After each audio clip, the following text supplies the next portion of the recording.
It's been really good so far, hasn't it? I love this worship. It's super good. The sound team, the media crew up there, told me I was supposed to speak from the pulpit in the baptistry, but instead I just get the music stand this morning, so I think that's a fair trade. So let me explain a little bit for you. This room is supposed to be the judgment room of our Judgment House walkthrough. And so the people are going to come in through here. If you come tonight, you'll see this. You'll come in, and then you'll come up on the stage, the platform right here, and you'll see the entire scene of judgment unfolding before you. And so the one who is being judged will come up here, and the judge will be up there, and there's going to be a very dramatic scene of whether or not they get to go to heaven or hell. So 2 weeks ago, there was a really big monumental event that happened for our solar system.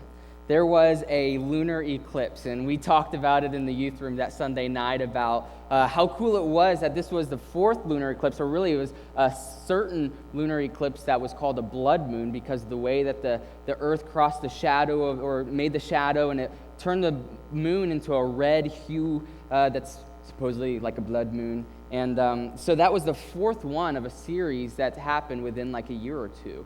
And when that happens, when there's 4 blood moons in a series like that, it's called a tetrad. And this 2 weeks ago was the last one of this tetrad. And what's really peculiar about this one was that those 4 blood moons fell on 4 Jewish holidays. And that has only happened 4 times since Jesus Christ was on earth. And what's even crazier is that this was supposed to be the last one in the foreseeable future. Like all the scientists that look at the stars were like guessing and they're using their computers and everything and finding that there's not even another tetrad on 4 Jewish holidays in the foreseeable future. So it's just like, man, this is getting crazy. I mean, there's like prophecies of blood moons and stuff and the Jewish holidays. It's just like crazy. And so we talked about it in the youth room. We were like, could it be? Could it be the rapture coming? And we talked about what it could possibly mean. And the truth is, it's not like crazy for a Jewish holiday to coincide with the blood moon because Jewish holidays are determined by the moon.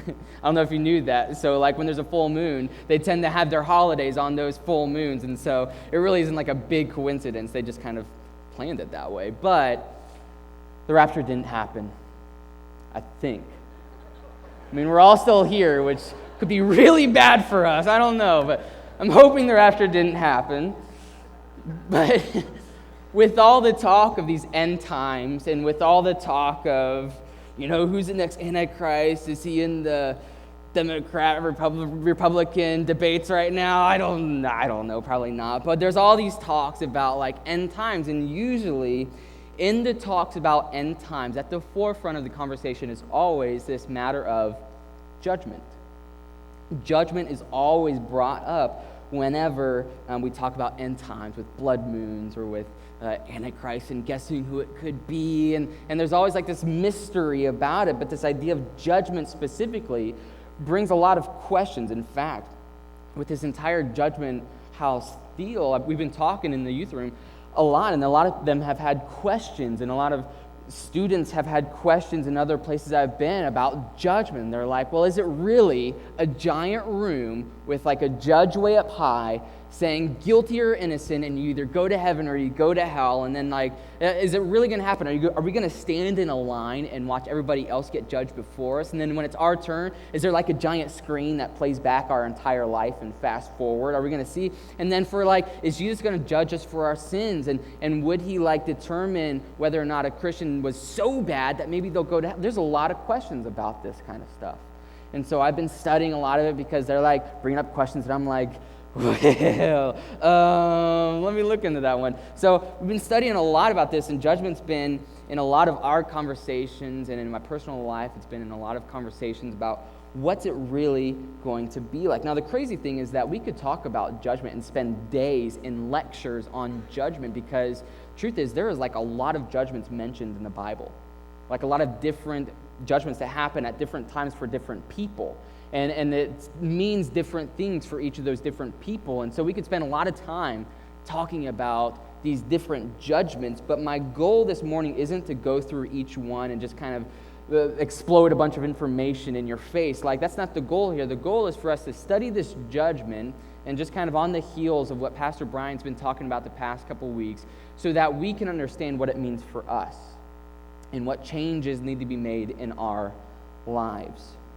And so because our brains like to categorize things, what I'm going to do is I'm just going to take all those different judgments and I'm just going to simplify them into two categories. And we're going to call it the judgment for the believers and judgment for the unbelievers. Now, it's much broader than how the Bible describes it. The Bible is very kind of specific on these different judgments, but we're just going to kind of paint a big picture here and say there's a judgment for believers and for unbelievers. And that'll kind of help us get through this this morning. So here's the thing. On the preface, I would like to make a preface, by the way, that the discussion of judgment is very easy to get carried away with, right? A lot of people, like you've seen, get their cardboard boxes, go out on the street, maybe on a soapbox with the cardboard saying, like, repent, judgment is coming, turn or burn, or any sort of thing like that, and they're yelling it, and people usually laugh at them and think that they're just crazy people. So the one extreme is like and by the way, I don't think any of us would take a cardboard, but our cardboard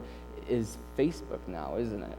Facebook is, and so we type our statuses, repent, turn or burn, the end is coming, and so we either turn to Facebook with these giant proclamations that we've gone to extreme, that judgment's coming tonight, and they were like making prophecies that I think Pastor John Hagen, he's actually in Texas, was making prophecies about the rapture happening because of the tetrad. Well, it didn't, so they're like, oh yeah, well no, I mean, it was supposed to happen like Wednesday, which was last Wednesday, and it didn't. So it's just like, dude, give it up, man.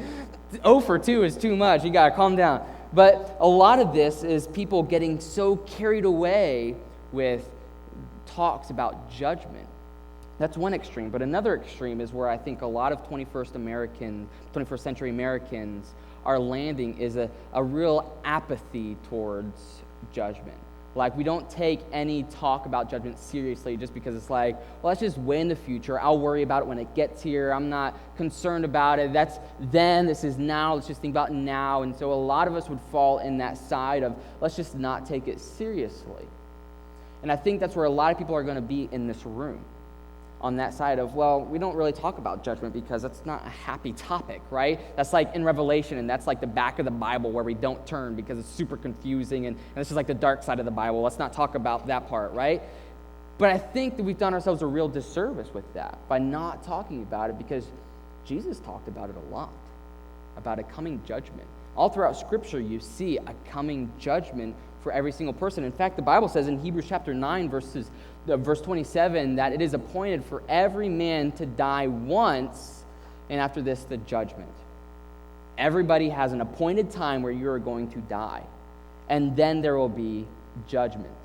Which, by the way, that totally debunks like those movies like 90 Minutes in Heaven or Heaven is for Real. Like, debunk, like, you only get to die once. You can't die and then come back. You don't get to walk around heaven and like see how it is and then come back. It's like, no, you die and then there's judgment, right? And you only die once. That's your appointed time, right? The teenagers have a saying. It's called YOLO. You ever heard it? You only live once. Right? YOLO. That's true. You only live once. You don't get a second chance. Anyways, that's beside the point. Judgment is coming, is the point. Judgment is coming. For every single human being, you have a time appointed, and the judgment is coming. Right? And so that might mean different things for the believers and unbelievers. Judgment coming means different things for believers and unbelievers. However, there is one overarching theme that I want to make sure we all understand throughout this entire morning, is this: your life here on earth matters. Your life, how you choose to live, the decisions you make here on earth matters. But it matters in two different ways. So I first want to talk to the unbelievers. And this is the group in here who you've come to church maybe because someone said, hey, come check it out. Or you've been coming to church for a long time. However, the reason you're here is just because it's just like, well, I just want to be a good person, so let's go to church on Sundays, right? That would be kind of unbeliever, right? To be a believer requires a lot of trust and faith in Jesus Christ alone. And so for the unbelievers who people, maybe just like, you're ready. You're like, want to become the believer. You want to become a Christian. You're ready to take that step, but you're just like unsure. So you're here checking it out. You're just like, I want to just see what Christianity is all about. I want to go check out the church. I want to see kind of how this works. And so you're here checking, and I'm glad you are here. Super glad you're here because I've got some things I wanted to share with you. All right, so I want to first talk with those who are just unsure right now. Revelation chapter 20, we're going to that book of the Bible. Revelation chapter 20, verses 11 through 15 has a specific message for those in here who haven't quite yet put your trust in Jesus Christ. And here's what it says, verses 11 through 15. And I saw a great white throne, and him that sat on it, from whose face the earth and the heaven fled away, and there was found no place for them. And I saw the dead, small and great, stand before God, and the books were opened, and another book was opened, which is the book of life. And the dead were judged out of those things which were written in the books, according to their works. And the sea gave up the dead which were in it, and the death and hell delivered up the dead which were in them, and they were judged every man according to their works. And death and hell were cast into the lake of fire. This is the second death. And whosoever was not found written in the book of life was cast into the lake of fire. Wow, that's really not like a pretty passage. That's not like, hey, be encouraged, let's go. We can't really end with that, but that's something that we've got to get through to get to the good news. Okay, so this is pretty heavy stuff, but we've got to get through this to get to the good news. Now, two things I want for everyone to understand in this room. For the unbelievers, those who aren't sure, those who are just checking it out, those of you who have been playing the game and pretending, but you just never made that step, here's the two things I want you to understand. Number one, the time of judgment that is coming for you, when you get to this point, it is not a time to determine whether or not you're saved. And I want to be very clear about this. This isn't you pleading your case to God. This isn't you trying to talk your way into heaven, because that doesn't work. You can't manipulate God and twist his arm and reason with him and say, well, but God, my good works outweighed my bad works. And this isn't that time. This isn't a time to determine whether or not you're a good enough person for heaven, right? Your salvation has already been determined in this life. That's why this life matters. So that salvation, your destination is determined by this life.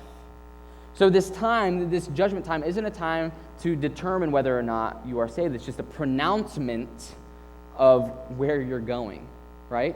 And so what's happening here is that Bible, by the way, the Bible's kind of clear that Jesus isn't the one doing all the condemning. You understand that? The Bible says that your sin of unbelief has condemned you already, right? And so when we get here, it's not like Jesus is some bad guy judging you. Yeah, I like you. Go to heaven. No, I don't like you. That's not Jesus at all. He's looking at our hearts, and if we have a heart of unbelief, that sin of unbelief has condemned you already. And Jesus is only saying, you've never put your trust in me. Depart from me into everlasting fire. It's kind of heavy. But that's the truth. That's what's coming for the unbeliever. It's not a time for us to kind of try to talk our way into heaven. It's already been determined that Jesus is only pronouncing your destination here. What is happening here is it's not a time to determine your salvation, but rather this is him determining your punishment based on your life here on earth. Based on your actions, according to their actions is what the Bible said a couple times. According to their lifestyle, according to their choices, Jesus is judging them here. And he's determining the punishment. And so hell has already been determined. So it's why do we have to sit through an entire judgment? If hell's already determined, just send us there. What's the point of the judgment? Here's the thing is that he's looking at your life, and then he's determining the punishment that your life has deserved. I think it's very clear that the Bible talks about different levels of punishment. I think the Bible hints all throughout in different places. I mean, in Sodom and Gomorrah, the Bible says that Jesus said, it'll be more tolerable, more bearable for Sodom and Gomorrah than it will be for a town who rejects a preacher and the gospel. And so he kind of alludes to and hints at that there's this idea that there's going to be different levels of torment and punishment in hell. And so we have an accountability partner.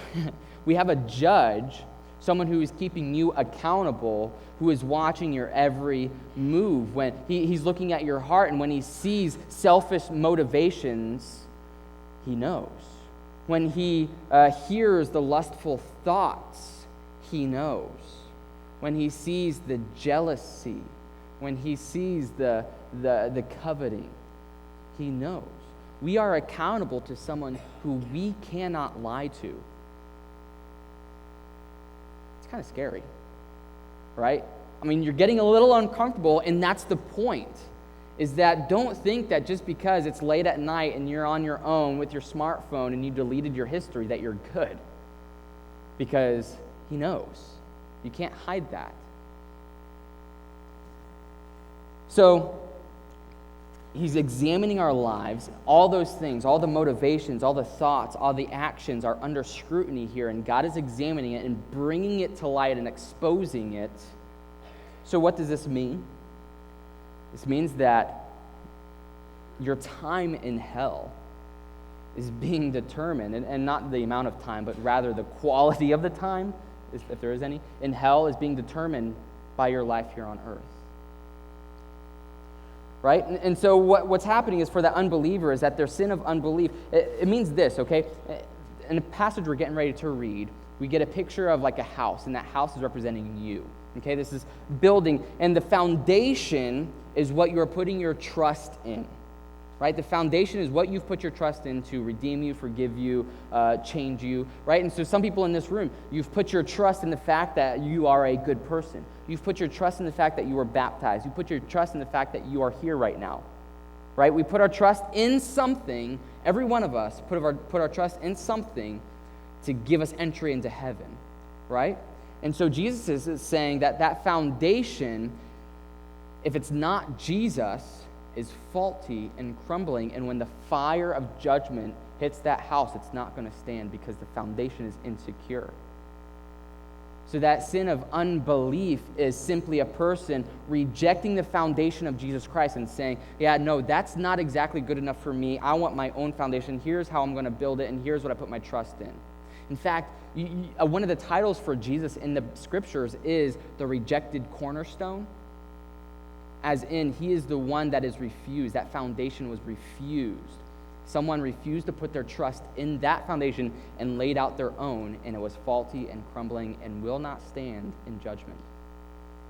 So the answer for an unbeliever isn't to put better, more expensive bricks on their foundation, right? That's not the point. Trying to do better works, trying to be a better person, trying to say better things or not say such bad things, and trying not to do this, that's not the point, right? Better bricks on a faulty foundation will still crumble. The point is to get the right foundation, right? The point is for you to stop trusting in this and get your trust in Jesus Christ and his gospel. And the gospel is simply the fact that Jesus came down from heaven to earth. He died because we sinned. He took our punishment for sin. 3 days later, because he's God, conquered death and came back to life to extend to us salvation. So Jesus comes, takes your punishment, rises again, extends the salvation to you, and it's up to us to put our trust in that. That is how we receive that salvation, in faith. Right? And so we're all putting our trust in something, and here's the message for the unbeliever. What you trust in matters. What are you trusting in? So you're trusting in something, and it matters. You've got to get that one right. If you get that one wrong, there's no talking your way into heaven. There's no manipulating God. There's no reasoning. There's no pleading your case. You've got to get that one right. What you trust in matters. That's the message for the unbelievers, but there's another message, another judgment waiting for the believers. All right, and this is kind of good news that I want us to get to in 1 Corinthians chapter 3. 1 Corinthians chapter 3, verses 10 through 15.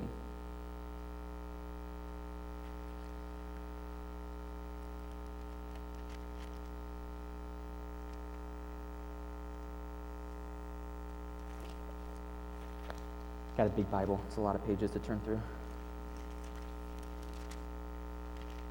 All right, 1 Corinthians chapter 3, verses 10 through 15. Follow along as I read this.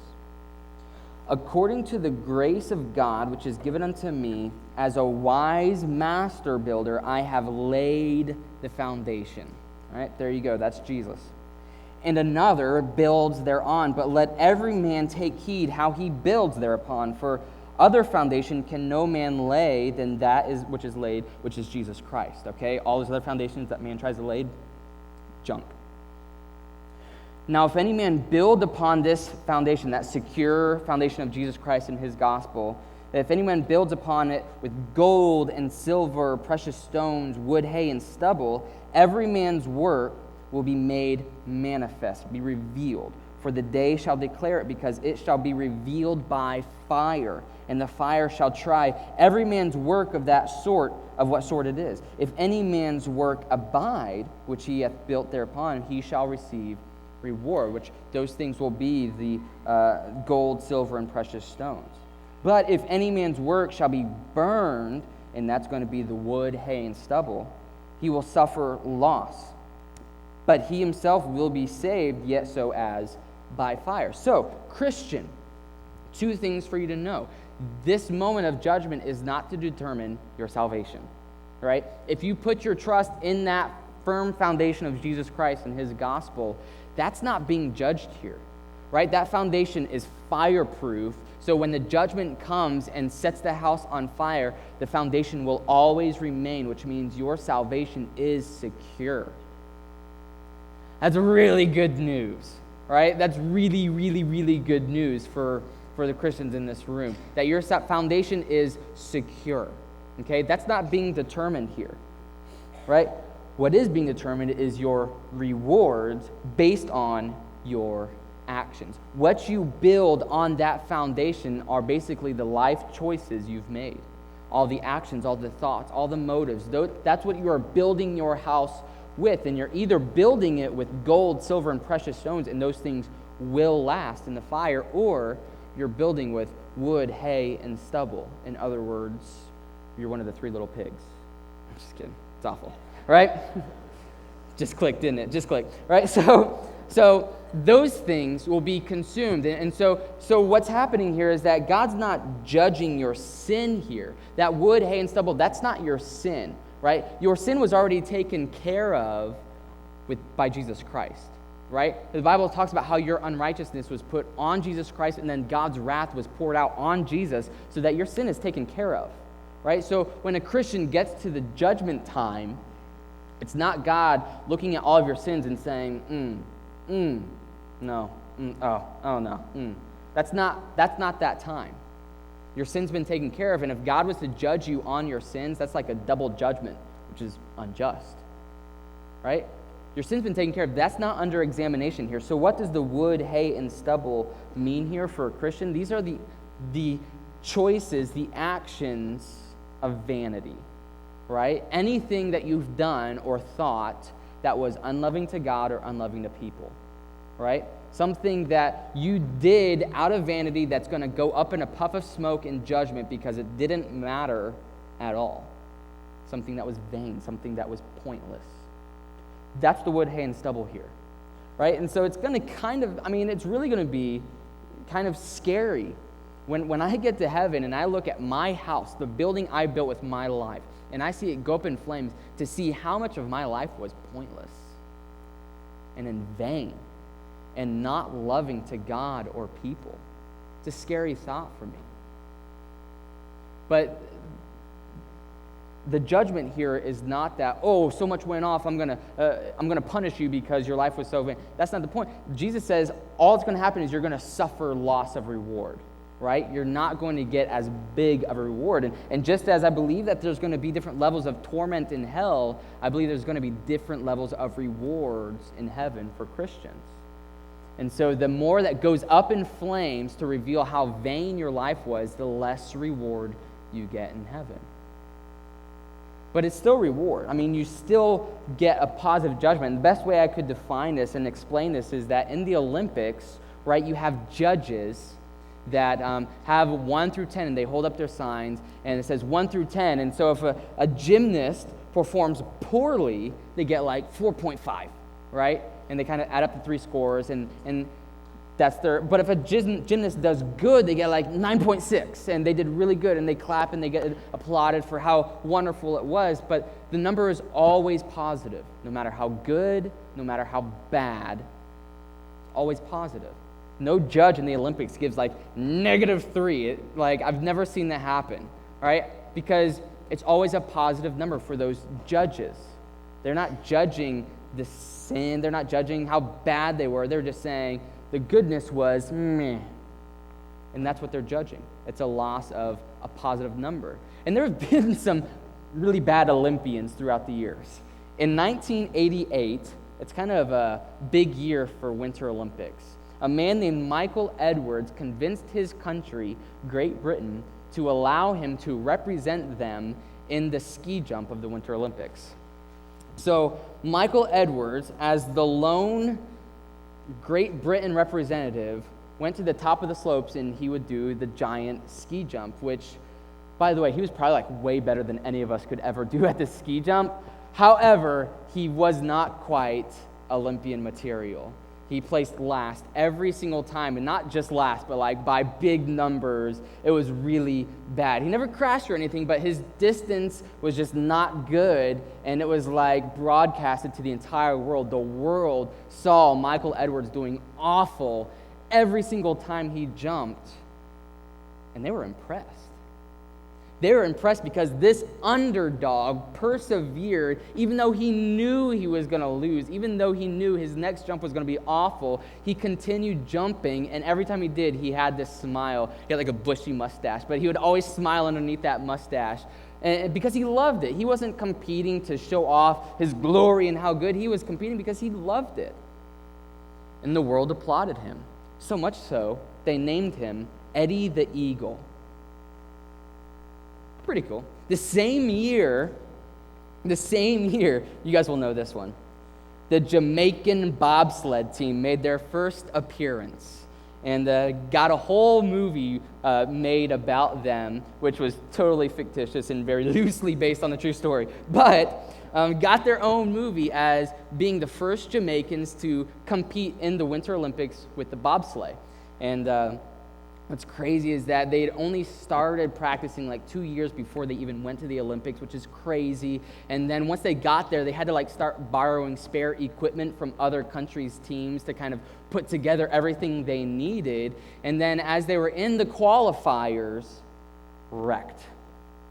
Didn't even make it. The movie portrays them like picking up the sled and walking real dramatically. That didn't happen. They didn't even cross. They wrecked. And we're cleaning up off of the tube thing, right? They didn't even make it, but the world applauded them. Why? Because they saw this underdog who they were persevering, and they had the odds totally stacked up against them, knew that they wouldn't win, and yet the world applauded them. And in gymnastics, you see it all the time. Some gymnast falls, or they don't make the flip, or sometimes it can be real, like they just crash in an awful way. But you still see positive numbers, right? Never the negative numbers. When we get to this judgment time, Jesus isn't looking at this sin and saying, yeah, that's a -3. The sin isn't even brought up. That's really good news. I had a teenager come to me. I preached this at the Temple Christian Academy, and I had one of the students came up to me afterwards and was like, hey, what if a Christian just does something really bad? Will God send them to hell? And I was like, absolutely not, man. Absolutely not. If you've really put your trust in that foundation of Jesus Christ, whatever you've done, that awful sin that you think could never be forgiven, he's not even going to bring it up in that judgment because it's been taken care of already. So your reward is what's being determined here by your actions, never a punishment for those Christians. Only reward. But here's the thing. For the believers, your message is this: how you live matters, because it is determining the quality of your eternity. right? Your point here on earth is determining that infinity sign where you will live forever. That single point here on earth determines the quality, not the destination, but the quality of your eternal life. But I can't end with that. I can't simply end there, because I can't let that be your motivation to live a righteous life, right? I can't let that be your motivation to leave and say, well, I've got to do better because, man, judgment's coming and I just got to get my reward and I've got to... That's not the purest motivation, okay? Here's the thing, and here's where we've got to end, always, is that foundation, right? Jesus Christ, as God, comes to earth, becomes man so that he could die, takes our unrighteousness and our sin on himself, takes the wrath of God poured out on him, dies a horrible death, comes back 3 days later to extend a gift of salvation and freedom to us.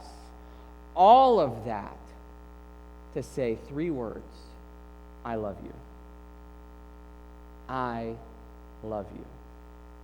That's the whole point of the gospel.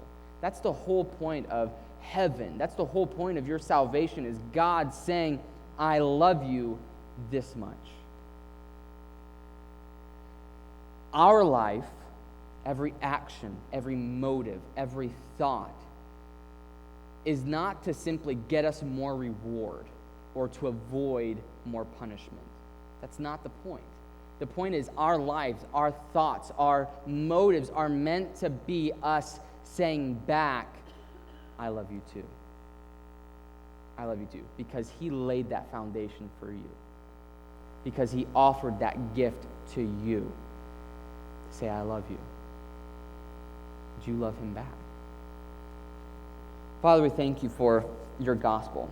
It's such good news, and I pray that for every person in here that we would understand it deeper and deeper, and that we would understand your love for us deeper and deeper. I pray that for the unbelievers in here who aren't sure, that they would get this thing right, that they would understand that what they're trusting in matters.